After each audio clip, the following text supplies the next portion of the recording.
Hello and welcome back to a brand new Drag Race UK live stream here on The Mirror. My name is Ryan and today I'm joined by the fabulous Charity Kase. Hi Charity. Hello. If you do have any questions for Charity today, please do drop them down in the comment section and we will try to get as many as we can answered for you. So first things first, Charity, how do you feel after last night's elimination? I have to say I'm not best pleased. I actually wanted to see you go all the way with such incredible looks. Oh, thank you. That means a lot. I'm honestly relieved, to be honest, watching it because I knew this was coming and I've been keeping it in for a long time. So it's nice that this weight is off my shoulders now, if I'm completely honest.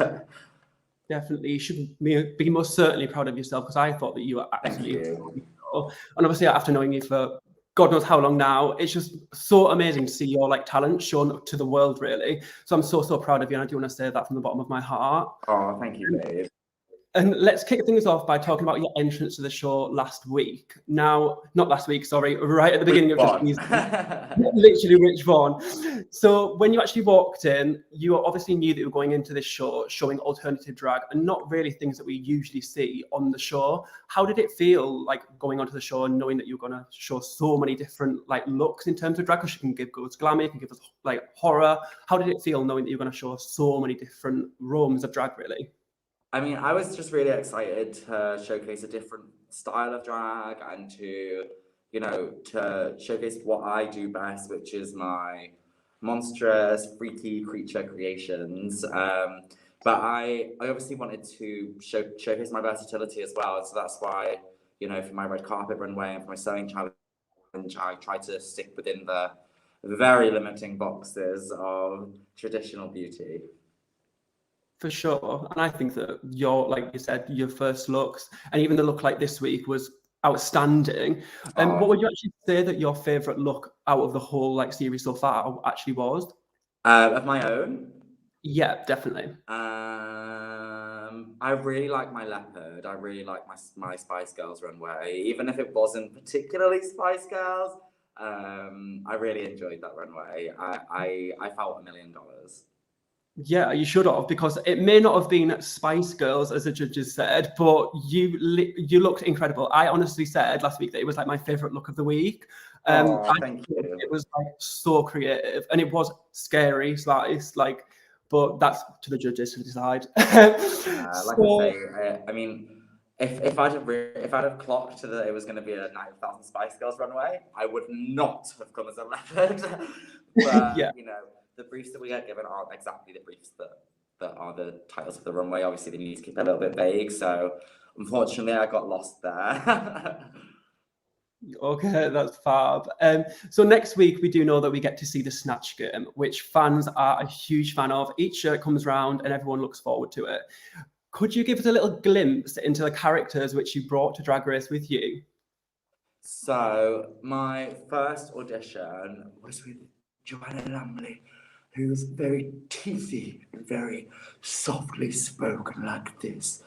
And but I didn't bring her with me. She was my original idea. And then I moved on to Lily Savage, just because I do a good Scouse accent and I'm really fast at it and you speak really fast like this. And then I moved on to thinking I was going to do Mystic Meg. So I was going to be more sort of, I see the sun rising in Jupiter and an unexpected visitor in Uranus. Oh, that sort of thing. And then eventually I landed on doing the Devil. And I was going to do the Devil as kind of like a carry-on sort of character, almost like a spoof of him from the Powerpuff Girls. Well, it sounds like you can pull some things out of the bag because you just gave us so that's fab. And we have a comment from Daniel asking if you can do a Nadine Coyle impression. Oh no, I am not Kate's Got Claws, unfortunately. I'll leave that to her. I don't want to murder that. Yeah, okay. So following on from a Snatch Game, is there any other challenges from previous season that you think you would have killed? The Rusical from last season, the Rats the Rusical, I think I would have absolutely smashed that. That seemed like so up my street. And in fact, any sort of Rusical episodes are my thing. I would have loved to do an acting challenge. I feel like that would have been something I could have succeeded, excelled at. But yeah, I mean, all of them could have been sewing challenges and I would be happy. For sure. And I actually would have loved to have seen you in more like sewing challenges, because I think that's where your creativity really comes out. And like from the sewing challenge that you already did, like you looked absolutely like sensational. Oh, and I think that you did, like I said, like you had like some of my like favorite looks that's probably ever been on Drag Race, actually. Oh, thank you. That means a lot. I think that, you know, because my looks are so out there and ridiculous, it's like you either love or you hate it. And I really expected it to be like, you know, more people dislike than liked, and it's really been the other way around. So it's been overwhelming. The reception for like my work and just feeling validated as an artist is really fulfilling. I'm so glad that you feel like that, Charity, because honestly, like we've all known you for so long now. Like Drag Race wasn't the start of your stardom, and it's great that you finally get to show the world your talent and the different things that you can pull out of the bag. And I would just like to say that one of the biggest moments of the show was when you actually openly had a conversation with Kitty about your journey with HIV so far. And I want to say from the bottom of my heart, like watching it, it just made me feel so connected, and it made me feel like such a part of a community with yourself. And like you speaking out about it was just, honestly, like it nearly brought me to tears. So I want you to know that we will all support you, we all love you. And also, did you actually go into Drag Race thinking that you wanted to tell your story to the world and spread like the light on the stigma that is to do with HIV? Yeah, I think, I mean, before Drag Race, I've always been very, very open with my HIV status, and I've always tried to use my platform to speak out on not only this, but on all sorts of issues within not only the gay community, but the world at heart, the world at whole. You know, I think that it's important that we use our platforms and our audience to share important messaging. And HIV is one of those things. So I knew going into the show that I was going to discuss it. I didn't quite know how much in detail I was, but yeah, it was a lot. It was a lot of detail. I spent a good long time talking about my experiences.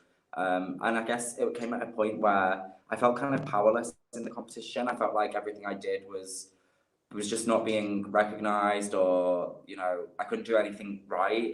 So it felt like the only thing that I had some control over was telling my story. Definitely. And just know you are loved, and we all do support you. So, and obviously, as you said, like you are loved, everyone supports you in the show and off the show. So I want you to know that from the bottom of my heart. And Drag Race was not the start of your stardom, Charity. You were in Vogue, you toured the world, and you have over like 200,000 followers on Instagram. Did you always have your eyes set on Drag Race, would you say? No, not really. I always had my eyes set on like just being an artist. I always wanted to be an artist, and to just like create art that people are inspired by and are interested in, and that connects with people. And I never really saw myself as doing drag until it just kind of happened, you know. So yeah, fast forward like 7 years, and here I am, like eliminated off Drag Race. Yeah, no, I didn't have Drag Race like as a plan, but it came to a point where it felt like the best opportunity for me to take, because my drag is different and my drag is weird, and if they're gonna accept me on the show, then I'm gonna take that place, because, you know, I'd rather showcase that this type of drag does exist and that it is valid to the rest of the world. For sure, definitely. And we've got a question from Adam asking what the inspiration behind today's look is, and he loves your outfit, he said. Oh, bless him. Hey, Adam. Well, this is like a rehash of my look from episode 1, which is my favorite things runway, when I did a Jesteries freak show thing. I'm just wearing it without the top today. I've just got my little pie pasties on instead. Just covering that. It really is like, which one of my looks can I do the quickest? Yeah. And it was this one. Well, you look fab, absolutely fab. So, and I want to ask you a question that may tickle a few feathers. So throughout the season, you've shown nothing but admiration for Scarlet Harlot. And this week on the runway, Ru asked the dreaded question of who you think should go home. Was there anything that we didn't get to see on camera, like unseen moments where you're a little bit more heated, or did you actually just go into Untucked as you did, brave, and said, this is my drag, if you don't like it, so be it?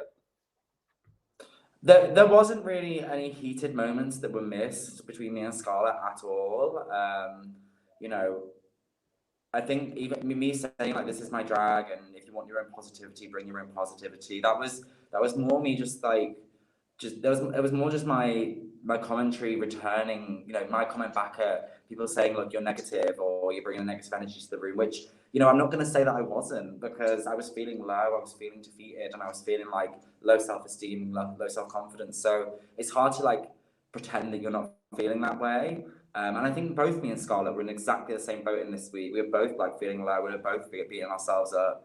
And you know, Scarlett saying my name at the end of the runway, it's not a problem. Like, that's fine. You know, we all have to say a name. I'm not hurt by that in the slightest. Like, I really am not. I think it's different when you've got a list of lots of people saying your name one after the other.